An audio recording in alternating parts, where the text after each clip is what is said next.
Thân chào cả nhà, không nên xem chùa đâu đó. Nhớ đăng ký, like, comment để ủng hộ team nha. Khi tôi thức dậy vào buổi sáng và bật vòi nước, hóa ra là máu. Chưa kịp kêu lên, miệng bị bịt chặt.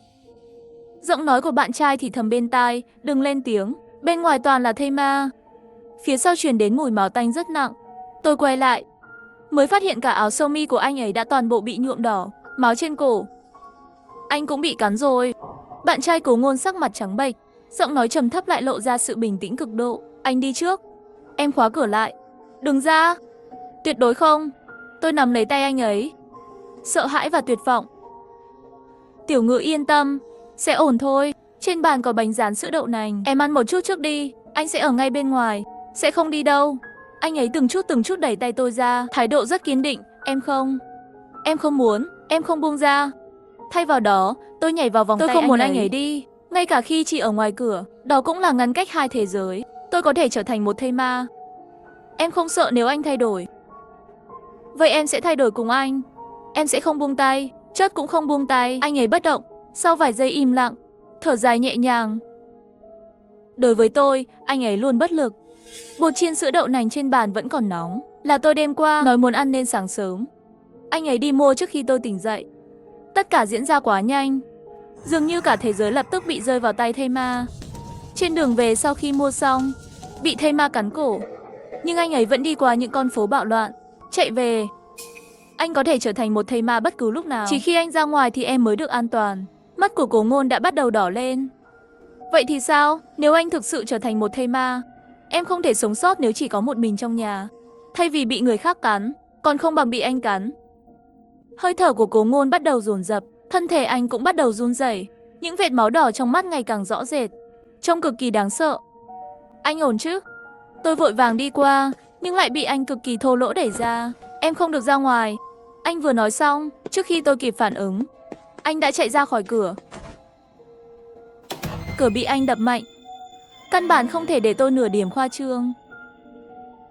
Ngoài cửa truyền đến tiếng kêu đau đớn của anh. Tôi cố mở cửa, nhưng anh ấy như đang cầu xin tôi nói, Tiểu Ngữ, nghe anh một lần được không? Hãy nghe anh lần này. Anh xin em đừng ra ngoài. Cánh cửa này dường như ngăn cách hai thế giới. Tôi ở trong còn anh ở ngoài. Tôi dựa vào cửa khóc gọi anh, Cố Ngôn. Cố Ngôn, anh có sao không? Không, anh không sao. Lúc đầu anh ấy có thể trả lời tôi, cho đến cuối cùng không có động tĩnh. Cố Ngôn, anh có đó không? Tôi khóc và cầu xin anh ấy đáp lại, nhưng vẫn không có tiếng nói của anh ấy. Cho đến khi có tiếng gầm thấp bên ngoài cửa, như một con thú dữ tợn. Cố Ngôn là anh à? Cố Ngôn, anh trả lời xem có phải là anh không? Tôi nhìn qua mắt mèo. Cố Ngôn quay lưng về phía cửa, bên cạnh còn có một thây ma, hơn nữa đang biểu tình với hàm răng khểnh của Cố Ngôn. Cố Ngôn chỉ là định đứng ở đó, như một ngọn núi đứng trước cửa. Chỉ thấy con thây ma kia nhào tới, trái tim tôi lập tức nhảy đến cổ họng. Cố Viêm nắm lấy tóc hắn, đập mạnh vào bức tường bên cạnh. Cảnh tượng lớn kèm theo cảnh bùng nổ, quá đẫm máu. Tôi gần như không nôn ra, nhìn thây ma bất động trên mặt đất. Cố Ngôn lúc này mới chậm rãi xoay người. Tôi mới phát hiện đồng tử của anh ấy đã chuyển sang màu trắng. Cho tan. Cố Ngôn cũng đã biến thành zombie. Ngày đầu tiên của ngày tận thế, bạn trai tôi trở thành thây ma, và tôi chỉ có thể nhìn anh qua đôi mắt mèo. Bốn mắt nhìn nhau, anh nhếch miếng cười nhìn tôi, phát ra một tiếng hét, rồi quay lưng về phía cửa. Anh không đi, vẫn ở ngoài cửa. Chúng tôi thuê một căn hộ. Ngoài cửa là hành lang dài hẹp, hàng xóm có rất nhiều người. Bây giờ cách duy nhất tôi có thể nhìn thấy Cố Ngôn qua đôi mắt mèo nhỏ này. Vô số lần nhìn ra ngoài đều là bóng lưng của anh.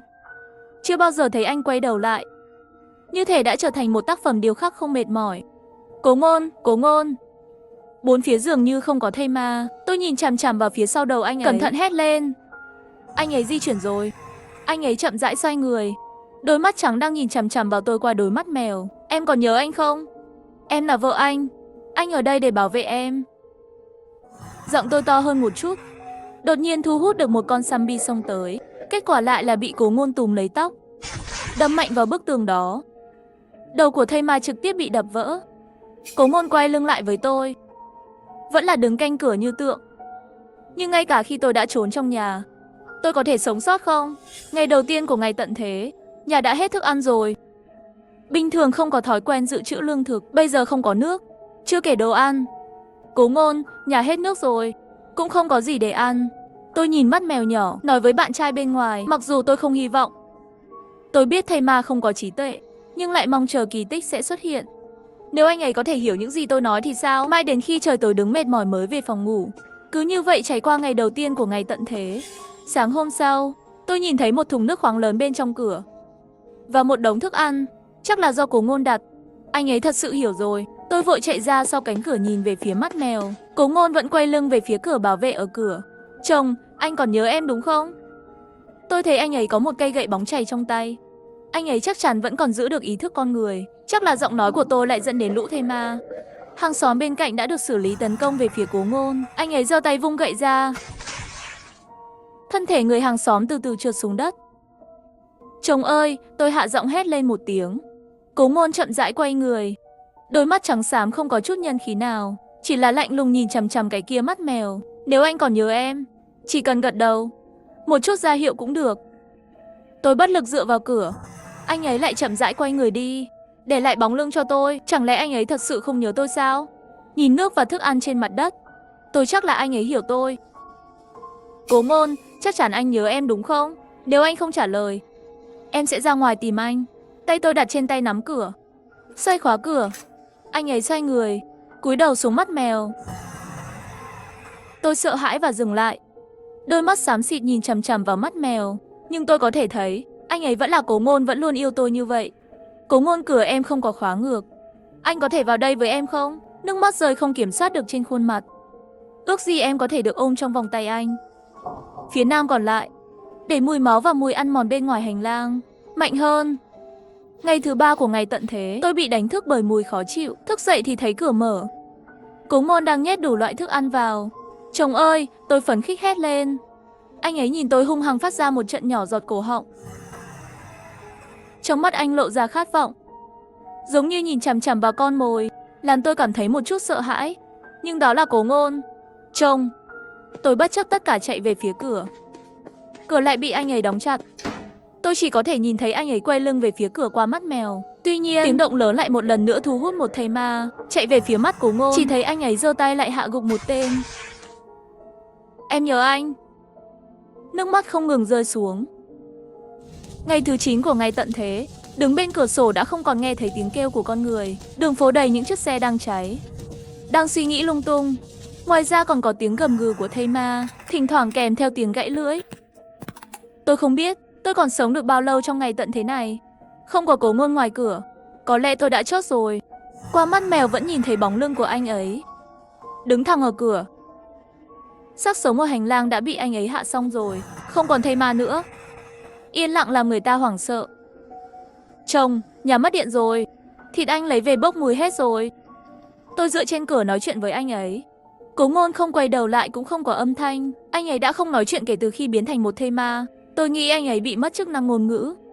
Nhưng tôi biết anh ấy hiểu tôi. Anh ấy hẳn là vẫn giữ được ý thức của con người. Ngày 15 ngày tận thế, thây ma của căn hộ này, thi thể đã được xử lý sạch sẽ. Ngay cả những người nằm trên mặt đất cũng không còn nữa. Thế giới này dường như chỉ còn lại mình tôi. Cho dù tôi hét lên thế nào, không có phản hồi. Ngay cả thây ma cũng không có. Không, còn có một người không nói vẫn canh gác ở cửa. Nhưng anh ấy không chịu gặp tôi. Tôi lúc này không thể chịu nổi một thế giới cô đơn như vậy. Thế là tôi lặng lẽ trốn sau cánh cửa. Tôi biết Cố Ngôn chắc chắn sẽ nhét thức ăn vào khi tôi đang ngủ. Quả nhiên đêm khuya cửa bị chậm rãi mở ra. Trong tay Cố Ngôn cầm một túi đồ, đặt vào trong. Tôi nắm lấy tay anh ấy và kéo anh ấy vào nhà.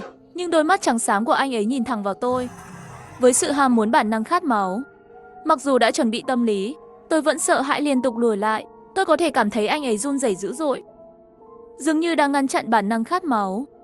Đột nhiên anh ấy hét lên và chạy ra khỏi cửa, lại đập mạnh cửa. Chồng, sao anh không chịu gặp em? Tôi chỉ nhìn thấy lưng anh ấy qua mắt mèo. Vẫn không nhận được phản hồi của anh ấy, chỉ là sẽ giống như một bức tượng bảo vệ ngôi nhà của chúng tôi. Tôi đã sống 30 ngày trong ngày tận thế, nhưng ý nghĩa cuộc sống của tôi trở nên trống rỗng. Mỗi ngày là một nỗi đau. Tôi thà cùng Cố Ngôn biến thành thây ma. Có lẽ biến thành thây ma ngược lại có thể giải thoát đi.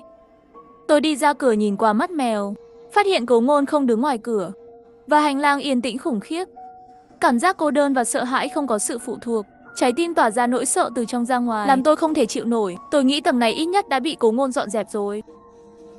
Chắc là an toàn rồi nên quyết định ra ngoài tìm anh ấy. Tôi từ từ mở cửa.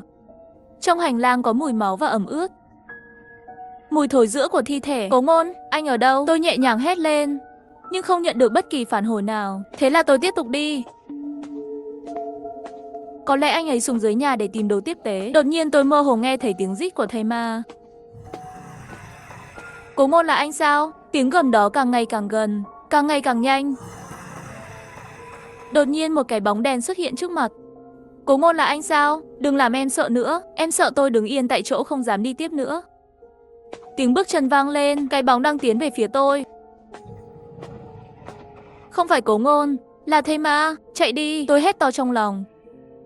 Nhưng tôi sợ đến nỗi không thể cử động được. Đứng bất động, ở yên tại chỗ. Chỉ thấy thầy ma kia nhanh chóng nhào về phía tôi. Tôi rất sợ, nhắm mắt lại. Cũng không biết có phải là sợ quá không, chỉ cảm thấy sắp ngất đi, cảm thấy bóng tối trước mắt xỉu. Khi tôi thức dậy, tôi thấy mình đang nằm trên ghế sofa của nhà mình. Cố Ngôn đứng bên cạnh phát ra tiếng gầm thấp. Trông, tôi đứng dậy và nhảy vào vòng tay anh ấy. Em không muốn anh canh cửa mỗi ngày. Nếu một ngày nào đó anh không nhịn được thì cắn em đi. Em thà làm thây ma cùng anh, cũng không muốn sống cô đơn như vậy nữa. Anh đẩy tôi ra và quay lại. Thân thể không ngừng run rẩy. Tiếng gầm thấp phát ra mạnh hơn. Tôi biết anh ấy đang cố gắng kiềm chế mong muốn làm tổn thương tôi. Thực ra, vào ngày tận thế, cái chết nó không phải là một điều khủng khiếp đối với tôi. Nhưng Cố Ngôn muốn tôi sống. Mỗi khi tôi bày tỏ ý định trở thành một thây ma, anh ấy có vẻ rất tức giận, luôn gầm gừ. Những ngày tháng cực đoan giữa tôi và bạn trai thây ma. Sau nửa năm, trong vô thức Cố Ngôn, cuối cùng tôi cũng có thể xuống lầu. Có lẽ anh ấy nghĩ rằng tất cả các thây ma xung quanh đây đã bị anh ấy giải quyết rồi. Chúng tôi đến cửa hàng tiện lợi ở tầng dưới, chuẩn bị lấy một số vật tư. Cửa hàng tiện lợi trông còn nguyên vẹn, không có dấu hiệu mất mát. Có rất nhiều thức ăn trên kệ. Cố Ngôn không rời đi, ở bên cạnh bảo vệ tôi. Là người sống còn có người sống. Tôi quay đầu nhìn, hóa ra là một người cầm vũ khí, là người trung niên, món súng chĩa thẳng vào Cố Ngôn.